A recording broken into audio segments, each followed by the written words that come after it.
Good afternoon and thank you for joining us today. I'll be your host, Vivian Kenyan. Today we are diving into a conversation concerning youth leadership and governance in Kenya. And I'm here with a youth activist who's going to show us all through the way about this topic that has been disturbing the youths of Kenya all through, as they are the leaders of tomorrow as talent. So thank you so much, and I'm welcoming our youth activist today, who is, you have the chance to introduce yourself and tell us about yourself. Sure. So hello guys, I'm Frederick Ochen, and I'm a youth activist, as our host has told you. So today we are gonna dive into youth leadership and also the political spectrum as youth leadership is concerned. So stay tuned as we'll be delving deep into it. Thank you so much to help us break down today the topic that has been disturbing us all. We've invited you here into this show as you are one of our most trusted person who's more into this youth leadership and youth activism. To start, you have to tell us about all these politics and youth activism. Was it about your side or was it a calling? Okay, that's quite a question. Yes, I could say it's a calling, and also with much books I've also read. Moreover, the book done by Nelson Mandela of South Africa, Long Walk to Freedom. You know, the moment you just read the book, you feel the calling. You feel the calling, right? So you asked whether it's a calling or a passion. Yeah, is it a calling or is it a passion or is it the stress of politics that you do it? It's a passion. It's a passion. Yeah, well, it's a passion. That is really nice. Yeah, so as we always hear, Sure. that the youths are our future leaders. Sure. But does the future ever arrive? Yeah. What do you think is holding young people from taking part in youth leadership? That's very true. You know, you cannot also force someone into something they do not want, right? So if it's about interest also, as youths we do have various interests, and you cannot force someone into something they're not interested into, right? So there are some people who are diverse into politics, some people are into entertainment and other fields. But I think up to now, as we speak, mostly we have more youths in the political spectrum. But what we do lack is, that focus and also the goal as to why we're in this field. Yeah, sure. Okay, so you say it's a passion, It's something that drives you to do politics. Absolutely, and you cannot also force someone into it. Yeah. Sure. Okay, so if you had the power to make a policy one day concerning politics and youth, what will it be? How would it be? I think that's now an indirect question whether I would vie for some political seat in the future. Yeah. Well, right, it has always been my wish to be at the legislature, maybe at the National Assembly and also the Senate. Indeed, we need to rectify the parliamentary system, as the young people go there, make the laws that favors our people, and also laws that are also hoping, right? Laws that promises us good future development and everything. So sure, I do have that passion to one day be at the legislative desk or table and discuss these big issues and also make laws that do favor the plight of our people. Sure. So I do have the passion of sitting in the parliament one day. Okay, that is nice. So thank you. So they say that student leadership in universities can be a little bit tense, and some say it's a mini version of national politics. Do you think it prepares young people for actual government roles? Okay, that's very true. Actually, the student leadership over the university, at the university level, I could say they are mostly infiltrated by the national politics and also the local politics. Where you spot a student leader, for example, at a university in our country, do have that mandate of supporting or buttressing the rights of their colleagues. But due to the infiltration by the national politics, they would have to back up a little.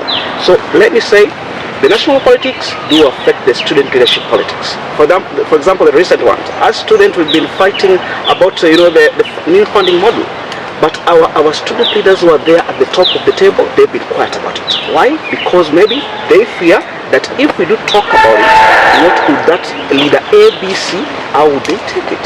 So truly, the leadership of the students are affected by local and national projects. That's a fact. Yeah. Okay, this is getting too intense. I told you. Yeah, I would say that. Yeah. So, let me ask you the next question. If youth leadership took over today, do you think Kenya will be a better place? Just fancy corruption, scandals, and so on. That's also a bit, it's a bit smoky question. Now, we are talking about the youth leadership, the Gen Z currently, all right? It's true that we are young minds, all right? And we could sit at the tables, make ideas. Now, what makes people think that we cannot be the future leaders or the current leaders? What makes them? It has always been a tradition in Africa where they do tend to pick onto the, elder or old leaders, leaving out good talents, young talents in the field of politics, all right? So I think we should solve such first and have this idea, or we have this mind that these guys, in as much as they're young, they could also lead. So I think the youth leadership could work as a country or as a nation.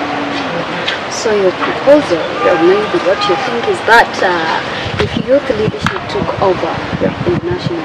Okay, first of all, let me ask you. Yeah. Could you prefer a youthful president for our country? Well, as a journalist, I cannot take part in that. All right. Well, that is on you. You are a youth activist. You know better. So that's why we asked, would youth leadership be better in the near future rather than the elder leadership? Or do I call it millennial leadership? The millennial. We cannot say the millennial because we do have the different stages. We do have the baby boomers, we do have the generation X. Let's just term it as the elderly leadership, right? And it has always been our custom. Take a look at the USA, United States of America. I would like to cite from the book of Barack Obama, The Audacity of Hope. The moment when Obama was at the Senate, Obama actually was likely the youngest leader over there.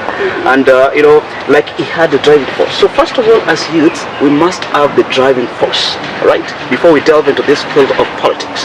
So the moment you're the driving force, I tell you, you won't mind, the hate factor. Because you do have the driving force in you, all right?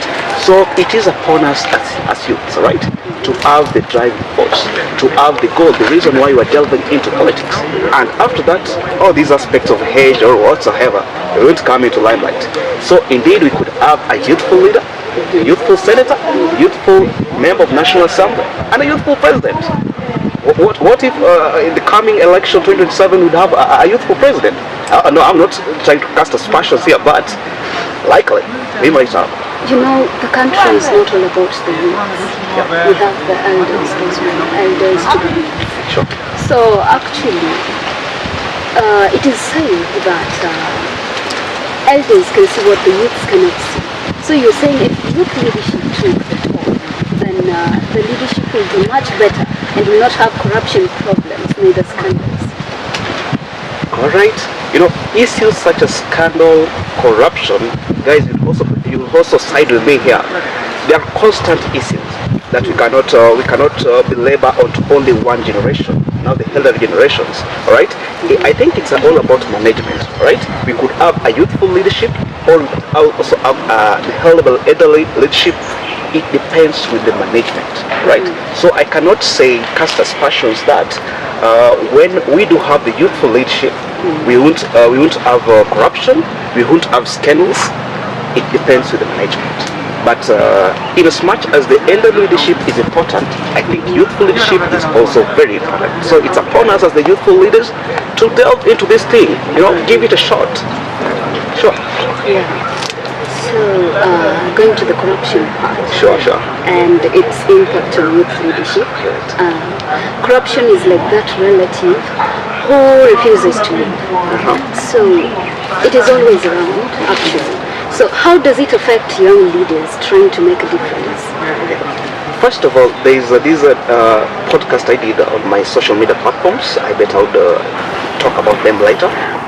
Before we wrap up, do you have any final words for the young youths who want to be part of governance but don't know where they should be starting?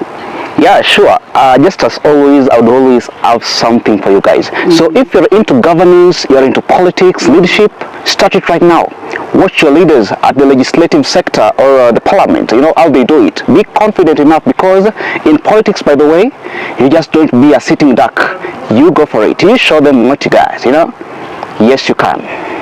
Yes, you can. Absolutely. Slogan. I tell you. Thank you so much for having us today, and we are welcoming you to our next session the next time. Thank you so much.